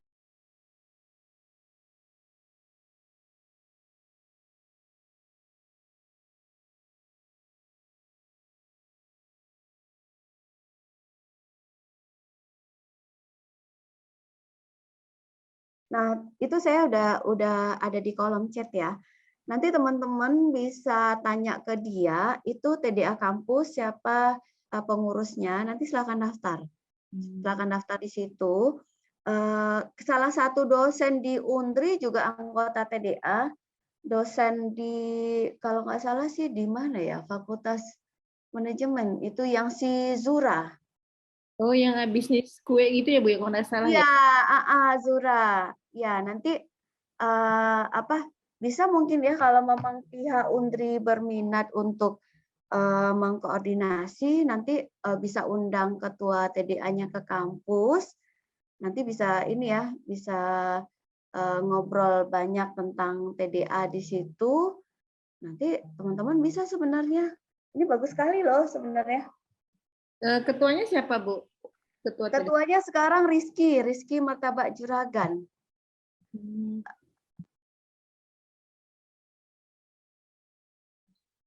Baik, nanti saya coba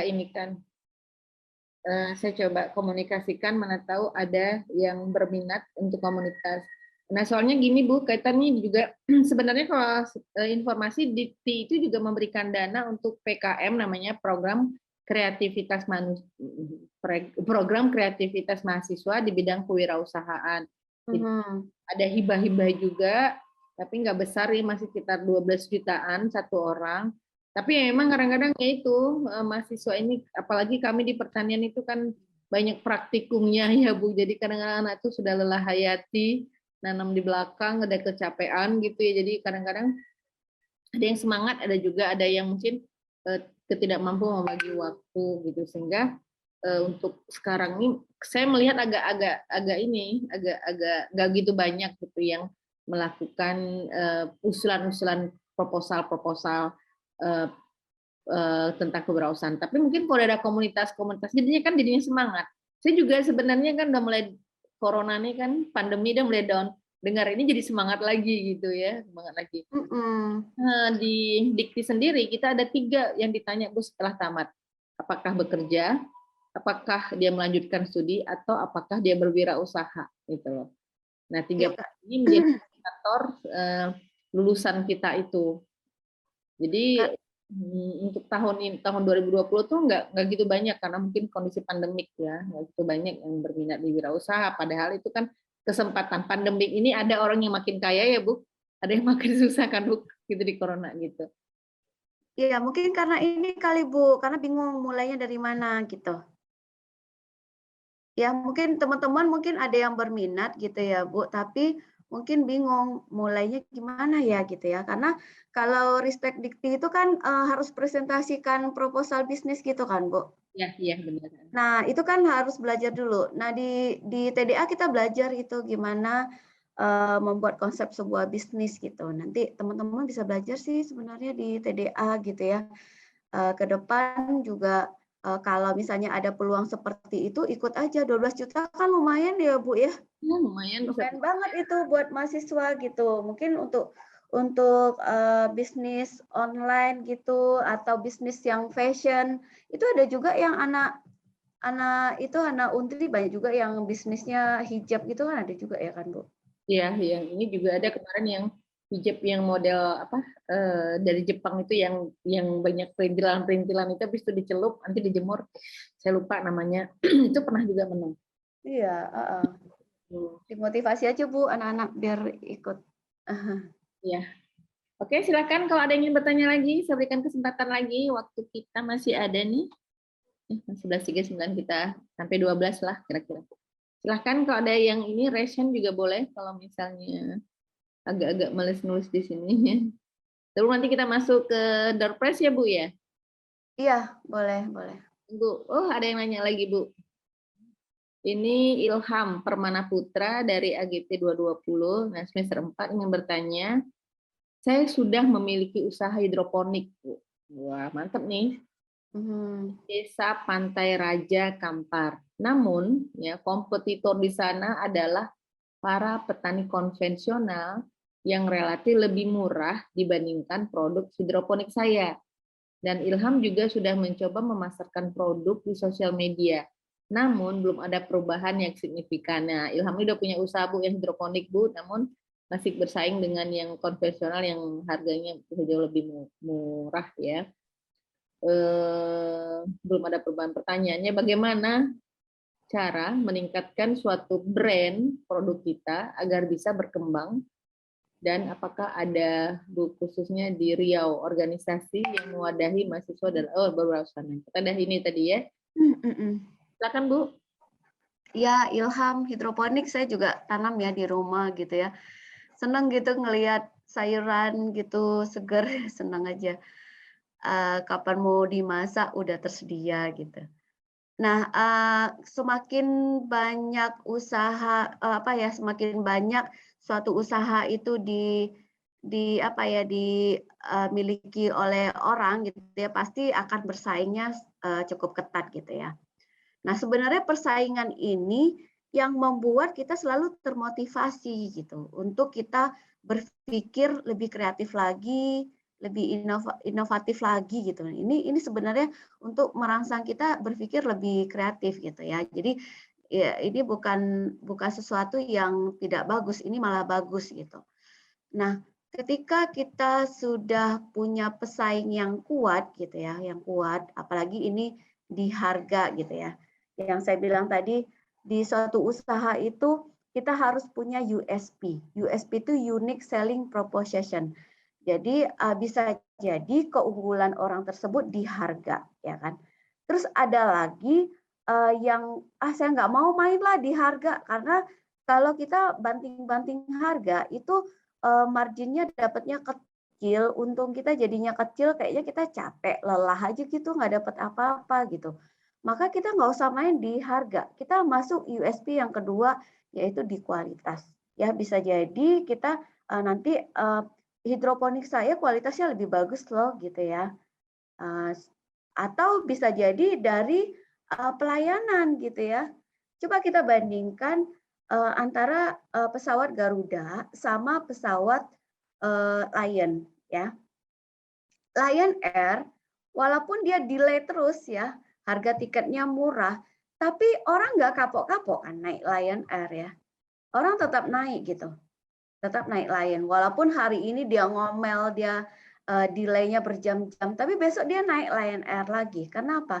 Karena harga Lion Air murah, karena Lion Air itu main di USP harga, dia low price gitu ya. Terus kemudian ada Garuda. Garuda itu dia kasih apa gitu ya? Dia kasih pelayanan yang bagus, yang tidak dimiliki oleh Lion. Pasarnya ada nggak? Ada. Walaupun harganya 2 kali lipat dari Lion, pasarnya ada. Ada. Karena orang-orang yang eksekutif, orang-orang yang merasa, saya nggak level naik Lion, saya levelnya naik Garuda, pasti akan pakai Garuda gitu ya. Karena segmen pasarnya berbeda. Itu yang saya bilang tadi, segmen market. Kita harus tahu dulu, ya, kenal dulu usaha yang kita mau buka ini segmennya siapa gitu. Kalau petani tadi dia main di harga, artinya segmen orang-orang yang cari harga murah. Kenapa Ilham nggak cari segmen yang middle up gitu ya, yang segmen yang menengah ke atas, yang dia nggak perlu harga, tapi dia perlu pelayanan dari Ilham. Misalnya Ilham ada bisa antar jemput gitu misalnya gitu ya. Atau kayak saya misalnya yang saya tuh kepingin punya hidroponik, tapi saya nggak mau repot-repot ngurusin. Jadi mungkin Ilham bisa kasih tambahan jasa, saya jual hidroponik plus jasa misalnya untuk pemberian nutrisi atau ngecek nutrisi seminggu sekali gitu ya. Atau sayurannya bisa diantar.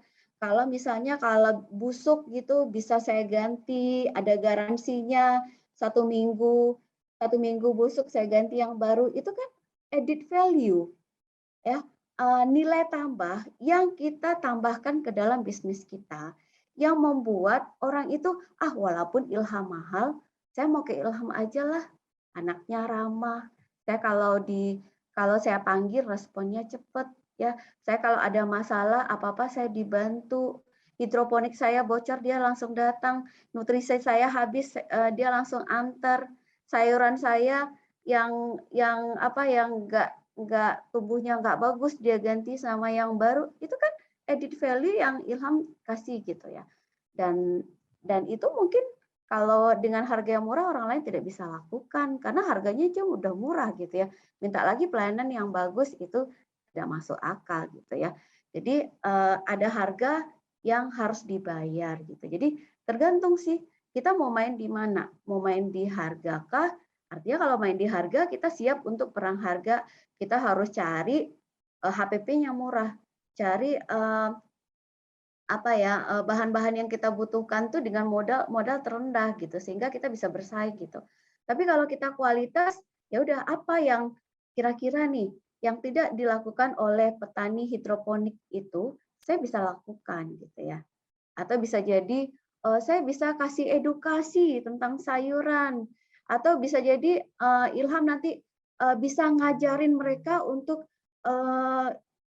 untuk memanfaatkan sayuran ini ya jadi jus misalnya ya kan, jadi jus yang sehat gitu ya. Nah itu kan banyak cara, carilah cara-cara yang kreatif sehingga orang itu memandang kita itu tidak lagi harga tapi kualitas yang kita tawarkan gitu. Masuk itu Ilham. Bagaimana kita ini bebas pestisida, tidak disemprot dengan pestisida gitu. Itu kan satu added value juga gitu ya. Iya, organik gitu kan, Bu. Gitu. Jadi ini beda. Kita ini kita pakai pestisida nabati katakan. Itu kan added value juga. Orang sekarang peduli kesehatan, nggak mau pakai pestisida yang kimia, kita mau organik. Itu juga mungkin salah satu cara. Atau mungkin bisa presentasi ke beberapa tempat, misalnya ada komunitas-komunitas atau masyarakat yang menengah ke atas. Karena kalau yang mahal, Bu, kan pasti dia menengah ke atas. Ada pasarnya, organik itu juga ada pasarnya. Mungkin gitu ya? Iya, seperti itu, Bu. Ini artinya udah mulai banyak pertanyaan nih dari masih ada waktu insya Allah ya, Melani, ini Melani juga di 21 masih semester 2 nih. Cara membangkitkan semangat nih. Bagaimana cara membangkitkan semangat? Ikut acara seperti ini Melani, ini semangat kita bisa bangkit loh. Di dalam diri, kadang kita sudah ada niat untuk membuka usaha, namun semangat belum terkumpul sepenuhnya. Jadi masih 10, 20, 30% gitu ya. Atau saat hendak membuka sesuatu usaha, kita sudah memikirkan resiko yang ditimbulkan, takut akan kegagalan, yang sebetulnya kalau itu hal yang wajar. Kenapa tetap menjadi suatu ketakutan? Ya, hidup manusia itu kan hidupnya antara takut dan harap ya, wajar. Kalau nggak takut ya nggak wajar juga ya. Jadi hidupnya antara ketakutan dan mengharap. Pertanyaannya bagaimana meningkatkan semangat wirausaha, bagaimana mengubah mindset untuk mencoba melakukan usaha tanpa memikirkan apa dampak atau resiko yang dihadapi. Ini ada satu lagi, kita sambung aja ya Bu ya. Oh, apa satu-satu dulu? Satu-satu dulu. Tadi si Melani ya Bu? Melani, satu-satu dulu aja Bu. Boleh. Oke. Ya Melani, yang saya bilang tadi, kita harus di lingkungan orang-orang yang positif, orang-orang yang semangat. Makanya kita harus pilih-pilih teman ya. Jadi jangankan mahasiswa yang belum buka usaha gitu ya. Saya aja yang sudah bertahun-tahun buka usaha, pasti ada waktunya kita lagi semangat, ada saatnya kita lagi down gitu ya. Ya sama aja sih kayak iman gitu ya, naik turun itu pasti ada gitu ya. Nah makanya kita harus bergaul dengan orang-orang yang sefrekuensi dengan kita, yang ketika kita ngumpul sama mereka itu semangat kita itu bisa recharge lagi gitu. Nah maka itu kita ada komunitas itu fungsinya seperti itu Bu Devi. Jadi kan kita kadang-kadang kita lagi nggak semangat, terus kita ajak teman-teman kita ngumpul, ya kita kumpul yuk gitu ya. Kalau ibu-ibu sosialita yang lain kan pasti ngumpulnya tuh ya bahas arisan gitu ya, bahas gosip, apa-apa gitu ya. Kalau kita tuh biasanya kalau ngumpul itu pasti yang dibahas tuh nggak jauh dari bisnis gitu. Terus nanti kita cerita misalnya, bisnis saya sekarang kondisinya lagi kayak gini. Kamu pernah nggak dalam situasi seperti ini? Oh pernah, saya dulu melakukan kayak gini. Nah itu timbul lagi semangat gitu ya. Terus kalau misalnya saya kepingin nih buka usaha, tapi di sekeliling itu banyak yang nggak support gitu ya, apalagi orang-orang terdekat, biasanya entah orang tua, kakak, adik gitu ya, tuh nggak support gitu ya. Nah itu kita berusaha untuk meyakinkan, ilmunya kita tambah agar kita bisa makin mantap lagi, kita punya pengetahuan gitu sehingga orang tua kita itu sudah kayaknya dia gitu bisa tuh ya, sampai seperti itu gitu. Jadi carilah lingkungan yang benar-benar support kita biar kita termotivasi terus gitulah Melani. Baik Melania, semangat ya Melania.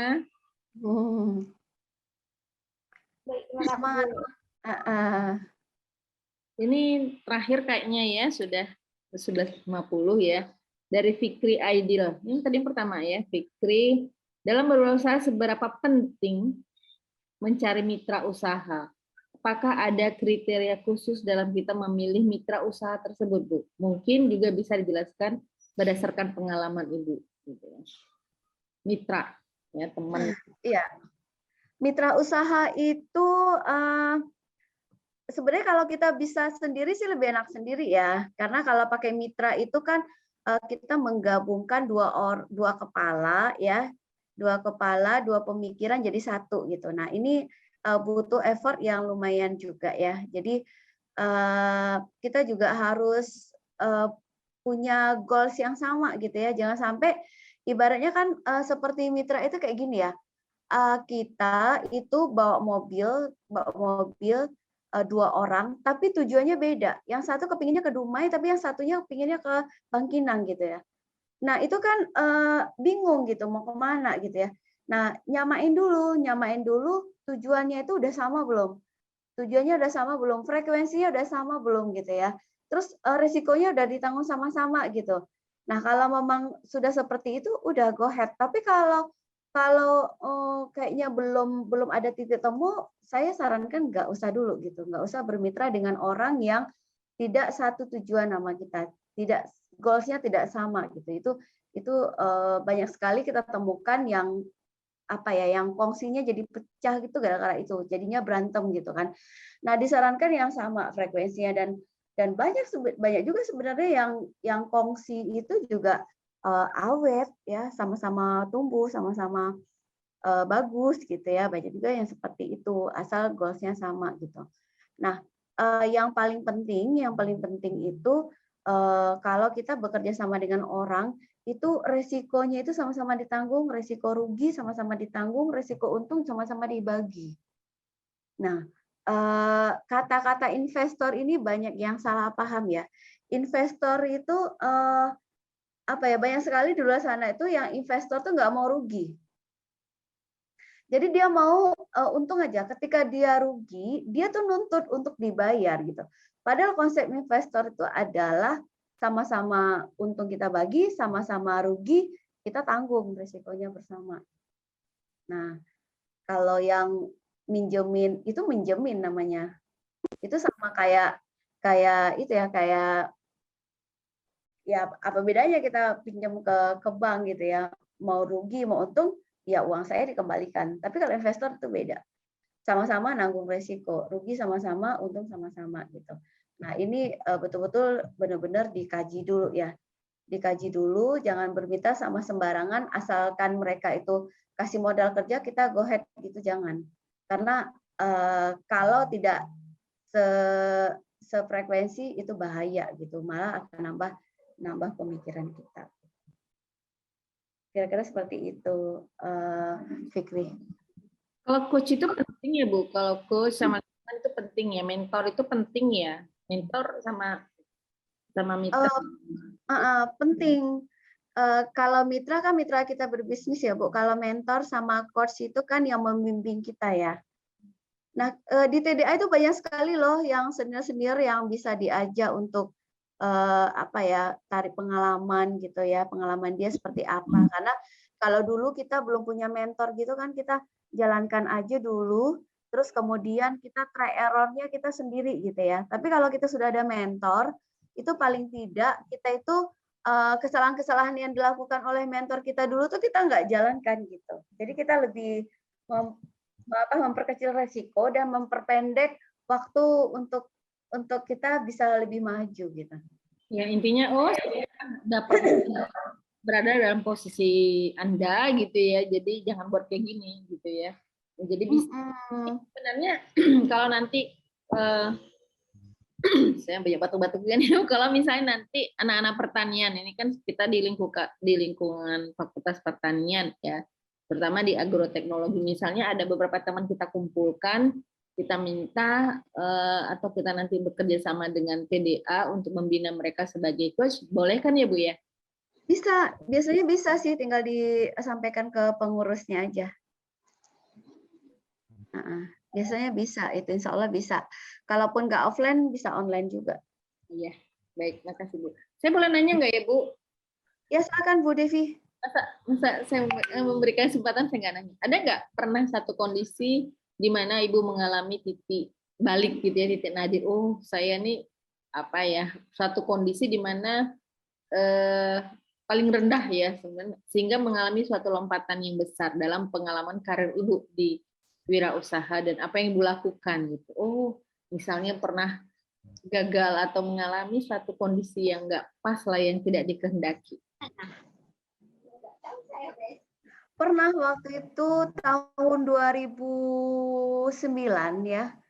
2009 waktu itu di awal saya buka cabang. Jadi saya buka cabang yang kedua itu tahun 2008.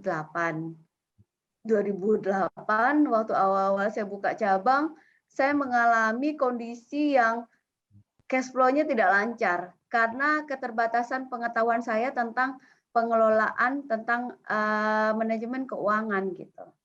Nah, dari situ ya pusing banget ya, dari 2008 ke 2009 itu saya berada di posisi yang ya Allah, saya nggak kepingin balik ke kondisi itu lagi gitu, karena waktu itu saya mau bayar supplier nggak ada uang, padahal penjualan ada tapi uangnya nggak kelihatan gitu ya. Nah, saya tuh sakit kepala lah gitu, mau besok ini udah jatuh tempo tapi uangnya belum tahu ada di mana gitu. Nah, di saat itu saya belajar. Saya belajar. Saya pikir ini saya sudah melakukan kesalahan karena waktu itu saya langsung beli ruko gitu ya, beli ruko sehingga dana modal saya terpakai jadinya. Jadi saya jadi pusing gitu kan, muter-muter uang lagi, udah nggak ada uang cash lagi. Jadi akhirnya saya belajar manajemen keuangan saat itu. Nah, butuh waktu 1 tahun untuk saya kembali normal. Pernah sih Bu, pastilah kalau pengusaha itu pasti ada masa-masa kritisnya. Tapi kan yang jadi kita bangun dari kejatuhan kan kayak gitu ya.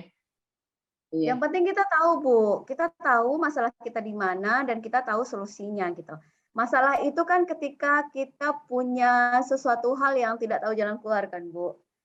Nah, kalau misalnya kita sudah tahu, oh ini solusinya seperti ini, biasanya kita agak lebih tenang, terus kita berusaha bangkit lagi gitu kan.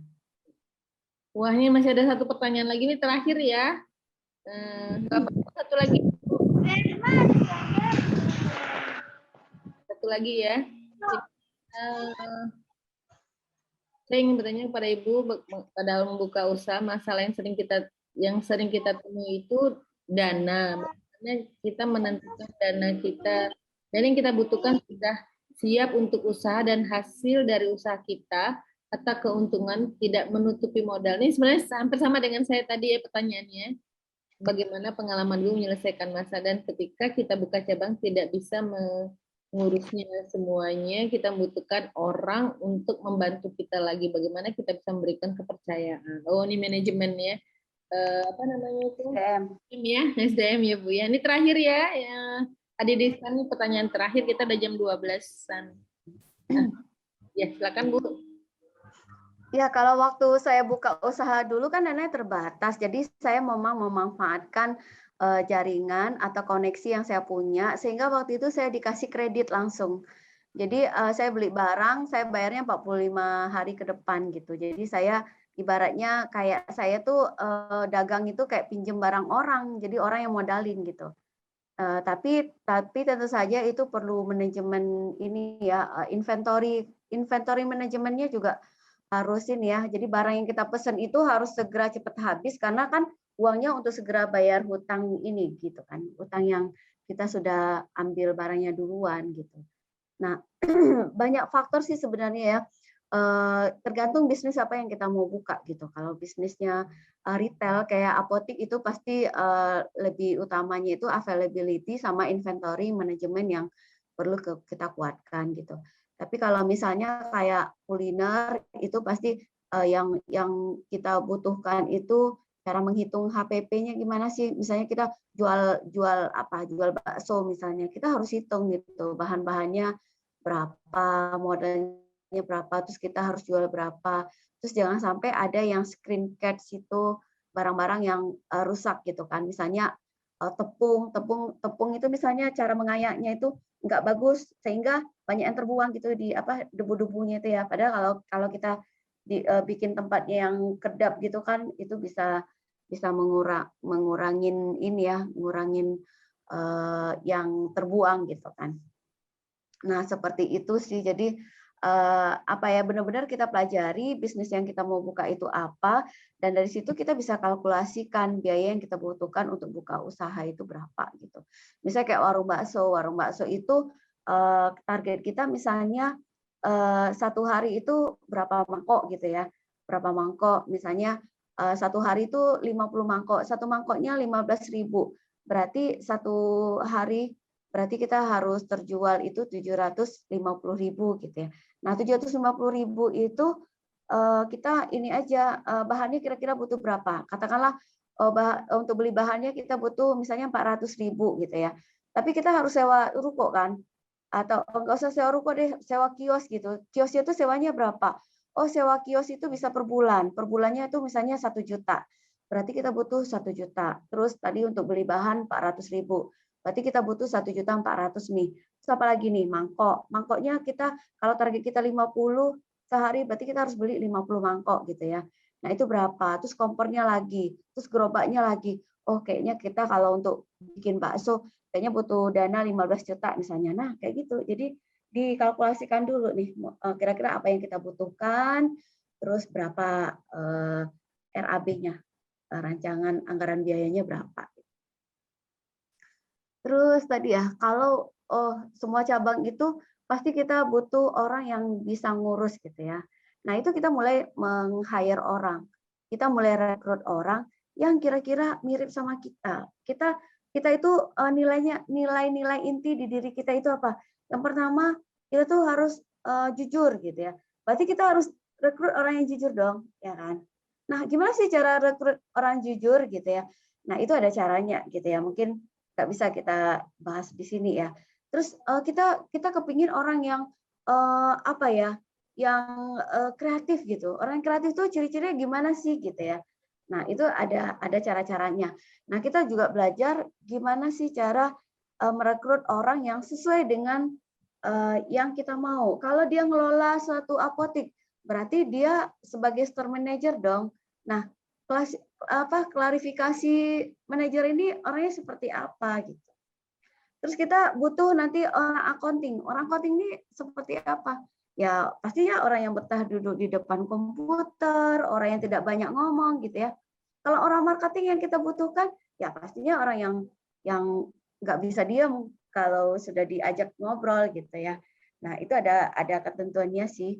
Dan orang lain walaupun tidak ada hubungan sama kita bisa rekrut kok, ya kita bisa percaya kok gitu ya. Tapi tentunya kita juga harus punya yang namanya manajemen kontrol sistem. Jadi siapapun yang menjalankan boleh aja, tapi kita juga harus punya kontrol untuk mengontrol orang ini gitu. Karena kalau fungsi kontrolnya nggak ada, orang yang tadinya jujur bisa aja tidak jujur gitu kan. Karena ada kesempatan gitu. Nah, kira-kira seperti itu. Terima kasih ya Bu Desi, Masya Allah ya luar biasa pengalaman Ibu. Dan juga makasih adik-adik mahasiswa yang nggak terasa ya sudah 2 jam. Perasaan baru sebentar aja, udah habis aja 2 jam. Iya. Kita cukupkan sampai di sini. Makasih sekali lagi Bu Desi. Ya, sama-sama Bu Devi. Makasih banyak. Semakin sukses. Saya tutup dengan mengucapkan alhamdulillahirobbilalamin. Assalamualaikum warahmatullahi wabarakatuh. Waalaikumsalam warahmatullahi wabarakatuh. Ya, sampai jumpa untuk semua. Ya, sama-sama.